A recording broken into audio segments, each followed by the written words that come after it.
This rain and tidal surges battering not only the city but the entire east coast of North America, flooding the New York City subway, shutting the stock exchange and the airports, bursting banks in neighboring New Jersey, where the storm came ashore overnight with record 14-feet waves. Nearly 7.5 million Americans at one point without power in the wake of Hurricane Sandy. 60 million evacuated at one point. It's highly unusual to see such a storm so late in hurricane season. A slow-moving system that left scores dead in the Caribbean, slamming into a cold front over the Appalachians. That's right. On the back end of that, a snowstorm. Snow continuing to fall in some parts. Mother Nature has indeed decided to steal the limelight, it seems, just 1 week before the United States picks a president in a neck-and-neck race between Barack Obama and Mitt Romney. We're going to see how the two candidates are handling this emergency, whether Sandy will influence the outcome, or dare we say it, even make the environment a campaign issue, one that's been off the radar for both candidates so far. Today in the France 24 debate, a special look at Hurricane Sandy. And joining us from Garrison, New York, Andrew Revkin, who's a writer for the .Earth blog at the New York Times and teaches at Pace University. Thanks for being with us. Here in the studio, Freddie Winkler, president of the Paris office of J. Walter Thompson, the advertising agency. Also with us from Democrats Abroad, Frederick T. Davis, and from Republicans Abroad, Ellen Wassilina. Thank you for being with us. The France 24 debate, where you can always join the conversation on Facebook and on Twitter. You can find us at Francois F24. Now, despite the rain continuing intermittently on the East Coast, the waters are starting to recede in the New York area. Earlier, though, in neighboring New Jersey, the Hackensack River overflowing its bank, flooding 3 towns, including Moonachie, New Jersey. Photojournalist Craig Ruddle, on assignment for the Associated Press, was there. Craig joins us now from nearby Little Ferry, New Jersey. Craig, what did you see out there? Well, good afternoon.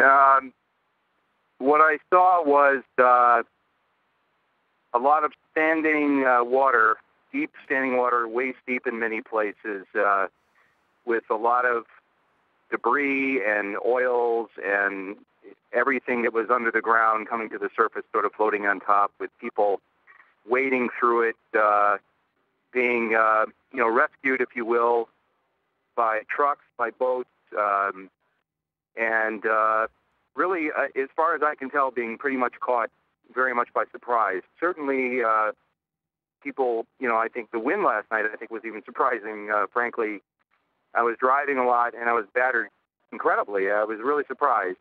But as far as this water is concerned, yeah, I mean, I'm in Little Ferry right now. I've witnessed, dozens, and of course, there's been hundreds and hundreds that have been picked off these neighborhoods by boats. There are tales in Moonachie of people being rescued by jet ski. It's a bit of an odd situation.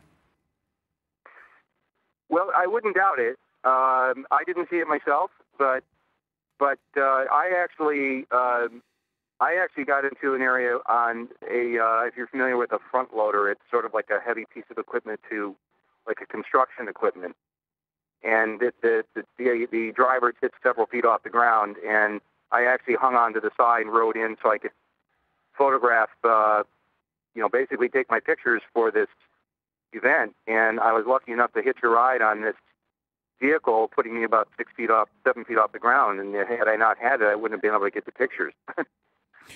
Yesterday, you saw the storm begin to rise. You were at the time, you were telling us at the lower end of Manhattan Island. We'd been warned this was coming, but did this exceed what you expected? Well, yeah, and yesterday I was at what I think some of your viewers would know as Battery Park area, and it's basically the tip of Manhattan. And at high tide yesterday morning, there indeed was a bit of a flood, if you will, but it was nothing to speak of. I mean, it was totally contained. It didn't do anything but flood sidewalks. But I'll tell you, it was the length of time that it didn't really recede. It did to a point, but it just seemed like the water really didn't go anywhere as far as the tidal flow. And as the day wore on, it became pretty apparent that this was going to be something unprecedented. It was just very, it just was unusual. And the other issue was because of the way the winds were pushing water around. This is interesting also. The Hudson River itself was easily as volatile as the bays were around New York. Now, of course, there's no boardwalks and they didn't smash things, but the level of the Hudson River was astounding. All right, and of course, this happening in what's supposed to be sort of a festive season, Halloween, I want to thank you, Craig Ruddle. Please be safe out there covering that story in New Jersey. New Jersey, indeed, bearing the brunt of the storm. And after it slammed into Atlantic City, forcing the first ever closure of the casinos there, the outspoken governor of that state slamming into the mayor of Atlantic City. So for those of you who are on the barrier islands who decided it was a better idea to wait this out than to evacuate, and for those elected officials who decided to ignore my admonition, this is now your responsibility. If you're still able to hear me, we need you to hunker down and get to the highest point possible in the dwelling that you're in. We will not be able to come and help you until daylight tomorrow. Please try to hunker down and stay safe until then. Andrew Revkin, the governor of New Jersey, true to his outspoken reputation there. This storm is just incredible. We've never seen images like this in the Northeast. What are your thoughts when you see these images? Well, the Northeast has experienced storms like this before. I grew up in Rhode Island, and there was an astonishing hurricane in 1938 that swept in and just devastated downtown Providence. New York City hasn't seen anything like this since 1821, which is why the city is so vulnerable. Unfortunately, as I've been writing, and others have been written for years, this was an inevitability, and actually maybe even worse can be possible. And with the influence of climate change, rising seas, you can get more impact from the storm surge than what we saw. Just to put things in perspective, though, in 1821, the island of Manhattan was briefly two islands when the low area between Wall Street and Midtown washed through. Of course, there was much less development in those days. So it has happened before, just not in modern times. And it's extraordinary. You know, watching the explosion of a power station in New York City, watching 250,000 lights blink out in the city. I live up the Hudson Valley. The winds were roaring in a way that's just pretty impressive. Our power is out. I'm sitting in a place that has a generator running right now. Your power's been out since yesterday evening? Yeah, and internet as well. This is my first time to get on the web and catch up with my blog. All right. Well, it's good that you're back in business. Freddie Winkler, do you feel a little bit of the tug when you speak with New York? Or have you spoken with New York at all on this Tuesday? No, you don't really speak to New York because it's closed. So everyone's home and, wherever they are. A lot of them living in New Jersey. So they can't come into the office, and the offices are shut today. All right. Offices shut. Wall Street's shut for the second day in a row, and that for the first time since the 9/11 attacks. Ellen Wassilina, when you look at all of this, it's sort of stealing your thunder a bit. Both you and Frederick, we were supposed to be here debating the campaign, and here we are instead talking about the weather. Well, we'll push it back a little bit. I'll come back and we'll talk about the campaign. But I think it doesn't really affect the campaign. I think my Democratic friend will agree with me. The campaign is largely done and over. People have voted already since the beginning of October. Barack Obama voted last Thursday. It's a small interruption. The only thing that I would say that would be good for the president is that he's going to be wearing his commander-in-chief hat, and he's going to be, directing the rescue efforts, et cetera, at a federal level, at a national level. As we saw, Chris Christie coming out, and saying, okay, don't be stupid, don't stay, very bluntly, playing his role too, again, as we know him so well. But I don't think it's going to affect sincerely. People have already made their decisions. There's still those undecided voters that we're still waiting on. But all in all, I think after, a long primary campaign, a long, debate campaign. We're at the end, and frankly, I don't know if you'll agree with me, but I think it's done. Well, it's going to be close, so anything could have an effect. Sure. I think there's two things to look at. One is the impact on the states and the voters in that state, and the other is the impact on how the president and his challenger look. In terms of the impact on the states, it's important to remember that what counts is not the popular vote, but the Electoral College. And most of the states where the hurricane's having an impact are not going to be terribly close. New York, New Jersey, Connecticut, and so forth. The one that really could make a difference is Virginia. Sure. Both candidates are unable to campaign there right now. There may possibly be questions of getting people to the polls. All right, we'll pick up on this point and how it's affecting the campaign specifically. But further to Andrew Revkin's point about extreme weather, we should be braced for it more often. That has been notoriously absent from any talk on the campaign trail. Blogging for The New Yorker, Elizabeth Colbert labeled as grotesque the absence of talk about climate change on the campaign trail. She writes, "It's impossible to attribute Sandy to climate change. However, it is possible to say that the storm fits the general pattern in North America and indeed around the world towards more extreme weather, a pattern that increasingly can be attributed to climate change." And by the way, it's not just hurricanes in North America. This year has seen extreme droughts in large parts of the Midwest, prompting scientists to point to an increase in extreme weather. Andrew Friedman, writing in climatecentral.org, says recent studies have shown blocking patterns such as the one that's currently over the Atlantic have appeared with greater frequency and intensity in recent years. Some scientists think that may be related to the loss of Arctic sea ice, which is one of the most visible consequences of man-made global warming. The 2012 sea ice melt season, which ended just 1 month ago, was extreme. I just want to put this point to you.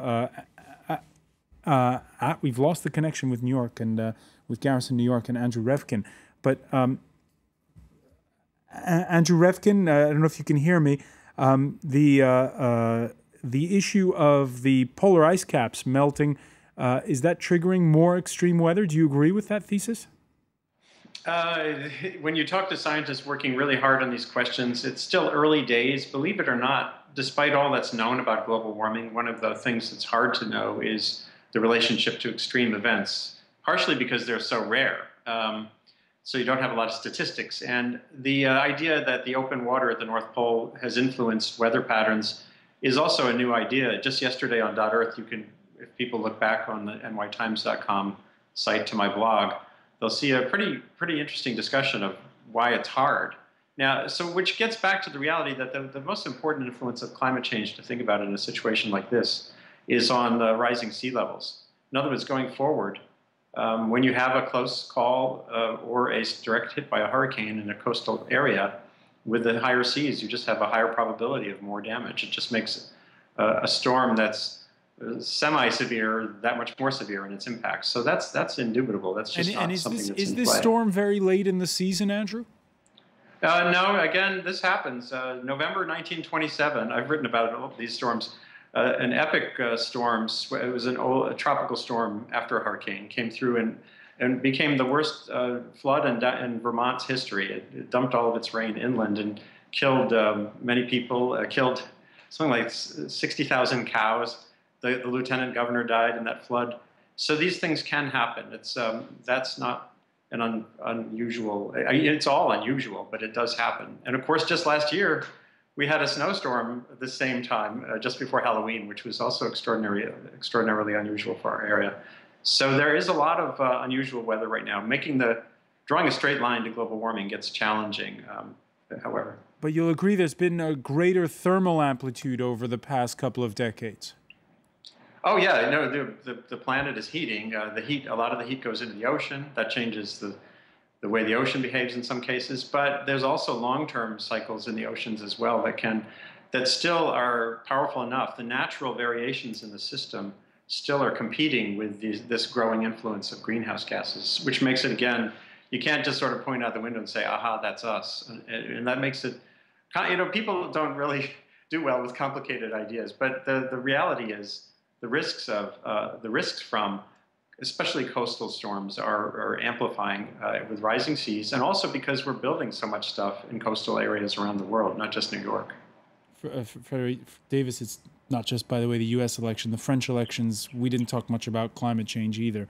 But are you disappointed that there wasn't much talk about it? Yeah, somewhat. I can understand why the Republican Party candidates wouldn't push it. There are a number of people out there who are sort of denying there's any connection between human activity and the environment. They tend to all be in the Republican Party. You don't see too many Democrats challenging what appears to be an increasing consensus among scientists. From the point of view of Mr. Obama and the Democratic Party, I can only conclude that they conclude that they really wanted to emphasize the economy and the foreign policy issues that appear to be people's first-tier issues of concern rather than the environment.